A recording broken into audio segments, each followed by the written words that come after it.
Life Stories Live. And I couldn't get through it. My eyes were going by-side. My mind was weird. It was, you know, when you got that hangover feeling, the room's spinning and that. And I managed to get up at the window in the prison cell. And we was in a cell that used to be a classroom. So they were big windows. And I managed to get on the bars. And the prison wall was there. And on the other side of the wall was a pub. And it was about 10:30. I'll never forget, on a Sunday night. And I was trying to get myself together. I was really, really frightened. And I heard this man come out the pub and he spoke. And bizarrely, that voice brought me back to reality. So I got into bed. I woke up in the morning and I was still the same. So I started taking drugs, to marzipan, to change the way I felt. I was in a terrible state. And I had a reputation to keep. And then Samantha Fox came down, and that started in the church. And my dad used to say to me, "Why don't you come down to the church?" And I said, "Oh, Dad, not with me. I wanted to go and play volleyball or basketball or play football or go in the gym and weight train." And he said, "Just come and sit in the back and be quiet. Just be quiet, Michael." So I've started going in the church a little bit. Sam came down. She mentioned what had happened to her. And there was something going on. I mean, I don't want to get too spiritual and religious, but there was a thing called revival back in 1991. And I think it's well documented that. And it started to, someone said that it was sort of, people were getting sort of recovered and God was revealing himself. And I used to think, what are they talking about? The God I know was the God with a big beard who sat up in the heavens punishing people. Yeah. And you could only get what you want if you was okay with him. And that's how I understood it. But I didn't have a problem with the word God. Never. I used to say my prayers as a kid, as a young kid, not being told. I used to say my prayers, the Lord's Prayer. So God wasn't a difficult thing for me to sort of understand the word, not understand him, but understand that God was a God. Anyway, I was using cannabis. I was using all sorts of things at a particular time, going into the church. And Samantha Fox told me about this church in London called Holy Trinity Brompton. And there's a course there called Alpha. Not that course it's not about a course, but I got on the phone to the vicar there who you can't get, so it must have been a God moment. And what happened to me, I was sitting in my prison cell with my dad reading the Mail on Sunday. And in the Mail on Sunday, where this thing, revival, had taken place, so they say, I didn't quite understand what that meant. They'd gone to the church in Knightsbridge, and it was the church that my wife had gone to with Samantha Fox. And I'm reading about it in the Mail on Sunday in the prison. There's queues outside the church. And I was always a bit funny about churches and vicars and all things like that. So I went down to the chaplain, who'd become my friend, Bill Bergman. And I told him, anyway, I said, why don't we try and phone the fella? So we phoned up and we got through to a guy called Nicky Gumbel. He's very, very posh. And I think he was a bit frightened of me with my voice. "Hello, mate, how are you?" And I didn't have a clue what I was saying to him because I didn't understand any of it. And I invited him down to the prison. And he didn't come, but he sent 5 or 6 of these people. And they was on fire, as they say, for God. And the thing for me, I think God resides in all of us. It's just about him waking it up. And I don't know if you've ever heard of the story about the princess and the pea under the mattress. No matter how many mattresses they put on, the pea made her feel uncomfortable. And that's how I was. I felt like I was always sitting on a pea. And so they came down, this group of guys, and I wasn't really sort of up for it, but I went along because I'd arranged it. And there was a wonderful lady there called Emmy Wilson. And she sort of come from a very sort of, I'm not in the class distinction, but she come from a sort of well-to-do background. It's all very, very posh. And there's 20 kids in the nick, all like with tattoos, like we want to fight and knock people out and stoned and all, high. And these people were presented to us. And what I'm going to tell you now is the truth. I watched my children being born, but it didn't, and that was the most wonderful thing I ever seen in my life. But it didn't represent this. This represented something different. Yeah. And And I'm not here to try and convert anybody, but I pray you hear the Spirit echo in your heart, or love echo in your heart, or something makes sense here.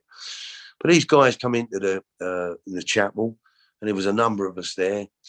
There was about 8 Christians. The rest weren't. They was looking at the girls, the pretty girls who'd come down. It was 2 girls and 3 guys. And Emmy Wilson come up the front, and she started singing this song, "We Love You, Jesus," deep down in our hearts. And everyone went, "Oh my God." Even I went, "Oh, please." But we all started singing because we was out of our cell, and we'd had a cup of tea and a cake and all that. So it was all larking about and messing about. And then this guy came forward, and I don't know if you understand prayer, or you know more than me, or you don't. But this guy started to pray.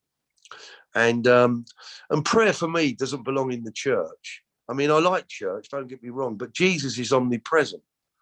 It's a spirit. It's what makes the world spin round. It's the air we breathe. It's nature. It's beauty. It's love. It's peace. It's everything that we want. And he said this prayer, this guy, and the prayer he prayed was very simple. And he prayed, "Come, Holy Spirit." And when I say, I wouldn't lie to you, because I wouldn't waste my time talking to you, to be honest with you. And I wouldn't lie about Jesus. I love Jesus. He's a right proper geezer, in my opinion, Jesus. When I studied him, I found out a lot about his character. He was a tough kid. And he was someone that I could put on a pedestal and learn from, rather than the people I had on pedestals. And my Jesus is not the one that walks about at Easter and Christmas. And Easter and Christmas are important. My Jesus was a warrior. He was a tough guy. And for me, being on the cross with 2 prisoners was unbelievable. Two convicts. One of them believed, the other one didn't. And the one that did believe, he didn't say, "Oh, look, I can't speak to you because you've been stealing and hurting people." He just said to him, "If you believe in me, you'll be in paradise very shortly." And I think for me, paradise in here is about peace and love and being kind to myself, so I can be kind to other people. And it's a daily thing for me. But when this guy said, "Come, Holy Spirit," something happened in that room. And it didn't just happen to me. It even happened to the prison officers. It happened to every person in that room. Whatever happened to them, I don't know. But something happened. But what happened to me was this. My soul was very, very dirty. Very dirty. And I don't want to get into Bible scriptures, but one of them that sticks out to me is the guy about King David. He was a womanizer. He was a murderer. He was a right handful, the guy.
But God says he's a man after my own heart.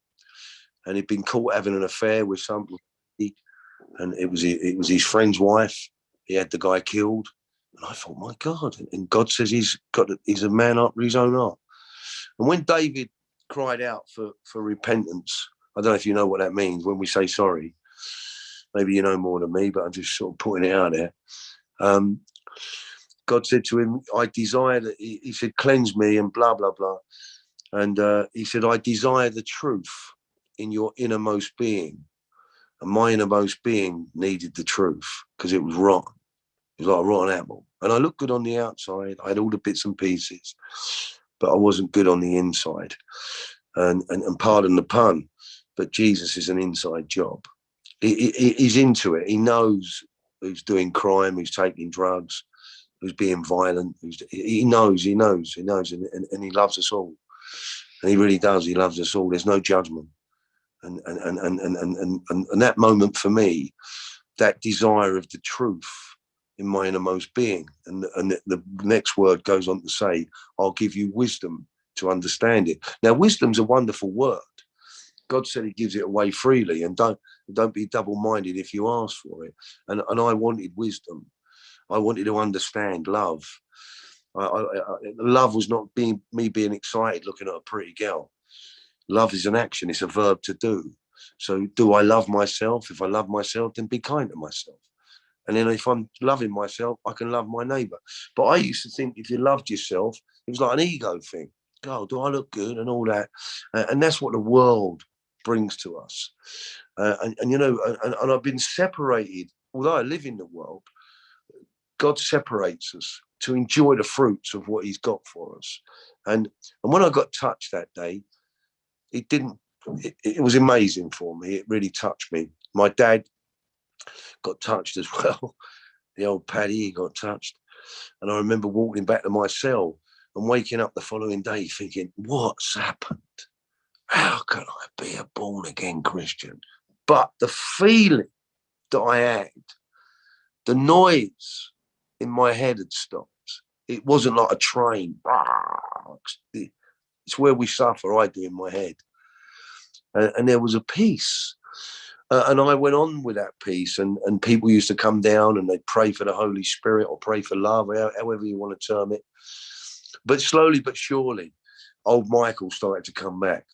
And every prison I went to, we mentioned about this course Alpha. And on the official course up in the big prisons in London, there was 99 inmates come on the first course, 99. There was only 400 people in the nick, in the prison. And 480 or something. So that's a big percentage. And we was all singing songs. There was bank robbers, killers, all with big crosses that they'd brought in. And we were, and all that. I mean, I don't know what happened to all of them, but certainly a lot of them got touched by love. And as I progressed on through the system, God was gracious to me with my fine, what I mentioned earlier. And I went to the appeal courts. And for a point of law, I got a few years off.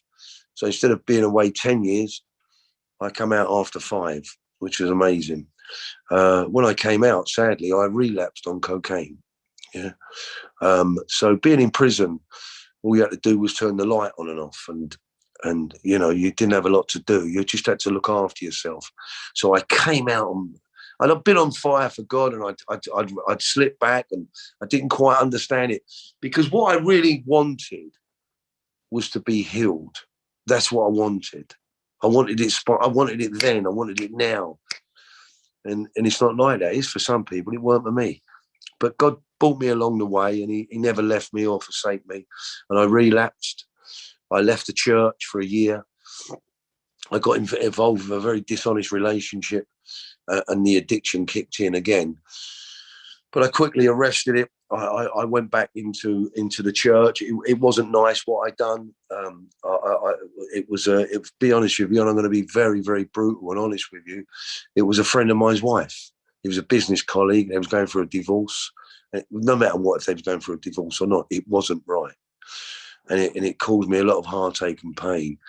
And it freaked my mate out, because I always had a nice heart. I was always a jolly chap. But I had this sin in me, or whether you call it sin. I wrote a book called The Sins of the Fathers. It's the previous, and it's not an excuse. it really is an excuse. But the hand-me-down trait of my grandfather, who committed suicide, my dad, who was very dysfunctional, I got it. Did I choose it? No. But my fight was to, and that's why God's been gracious to me, because I wanted to get my way out. But it's taken me a long, long time. I came out of prison. I was very wealthy. I owned a radio station. I had businesses abroad. I had portfolios, a property portfolio. I'm not showing off. I'm just telling you. I owned a very famous music group called Kasabian. So I had a lot. I didn't have anything. I was very broken. And instead of me allowing the love to come in to deliver me from the insanity, I picked up the mask again with money, with cars and houses, and I was off. But I was very, very broken. And a lady said to me one day, she said to me, "What's the matter, Michael?" She said, "I can see you're struggling." And I said, "Oh," she said, I can sense that you've got too many plates spinning. She went, "Would you like me to pray for you?" So I said, "Yeah." "What would you like prayer?" I said, "Can you pray that God takes away everything that's not of him?" She said, "A dangerous prayer." He took everything. He took the lot. He left me in my underpants. I had nothing. I went from being very wealthy to being homeless. Not that I lived on the streets, because I have a heart for the people who lives on the street, because excuse me, because of my family, and God uses really strange things, and I don't mean to frighten anybody, but even as a Christian, I got attacked, and God saved me. LifeStories Live. Life Stories.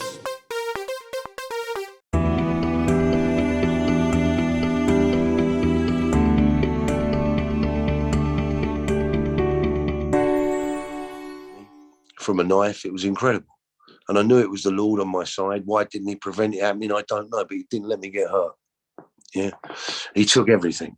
And in taking everything that he took, it took away the mask that I was hiding behind a brand new Range Rover. I haven't had a car for 7 years, so I'm not showing up at all. And I remember one day, God's grace and his beautiful love and his provision. So I was outside I used to have a home. And it's very important I tell you these things, because it's part of my journey. I'm not showing off, because I had a big house in Chelsea, but I did. And I remember standing outside my house, and it was very near a tube station called South Kensington Tube Station. I didn't have one penny in my pocket. And I was looking at my house and looking at the tube station, and I needed £4.80 to get home. And I went to cry out to God and say, why? But I knew why. I knew why. Because I was still living in that dishonest spirit, as a Christian, trying to do the right thing. And I'm not saying I was in crime, but my motives were always to protect myself, not because I wanted to hurt anybody. I was very damaged goods. I'm not today. You'd be pleased to hear I'm not today. So I cried out to God, and I said, please, I need to get home. And I needed £4.80. So I walked to South Kensington Tube Station. It's very, very busy there.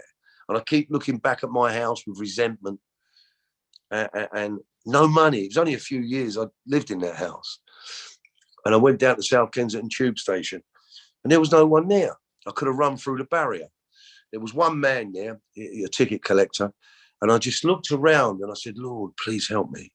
And as I said that, this is true, I heard a noise. I don't know if you know what an oyster machine is, an oyster card machine. It's where you put your money in to get your tickets or load your oyster up so you can travel.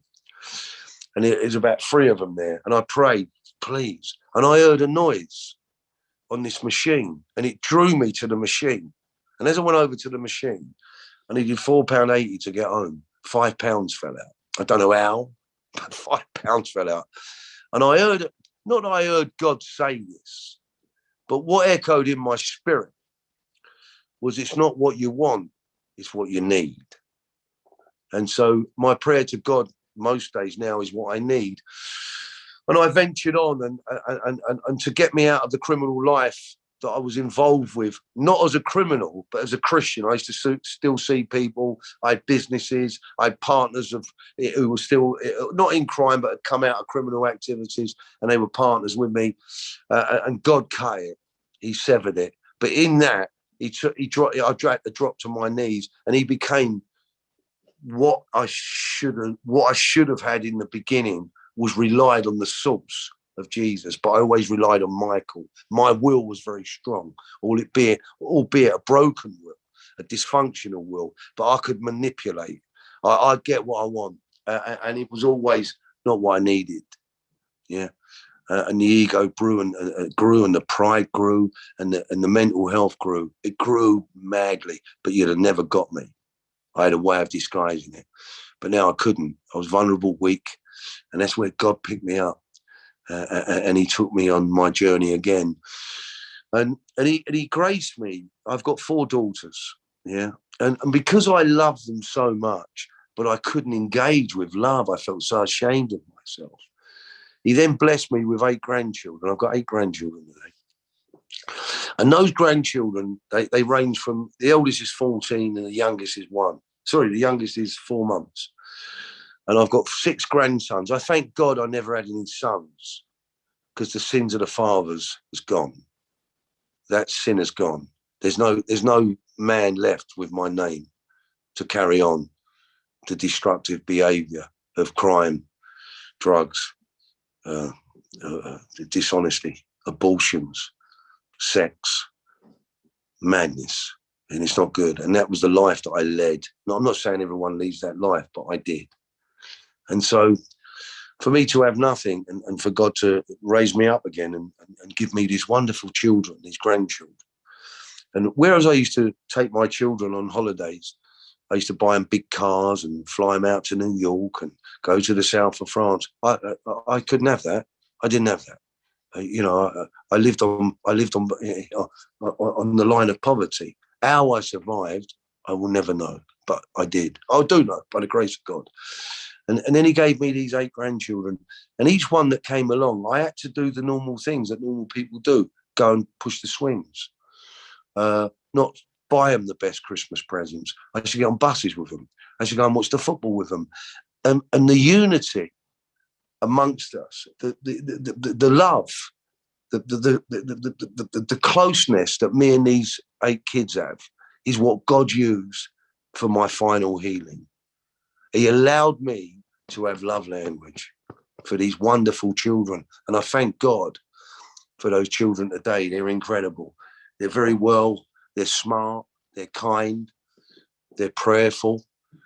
They sometimes think I'm a bit of an odd mark, but that's okay. They call me Pappy. And I'm and there's a number of there's a number of grandparents, because there's 8 grandchildren, there's 3 different marriages, 3 different husbands. My youngest daughter is not married. And so they've got their grandparents, but I pride myself on being the favourite grandfather and grandmother. I pride myself. And when I see them, I can't wait to see them. I take them on. They love flying with me. We go out because I've got 1 daughter who lives in Spain and 3 grandchildren. So one of my grandchildren always travel. They love it. We just love it. They look after me. They tell me off. And I just love being a grandfather.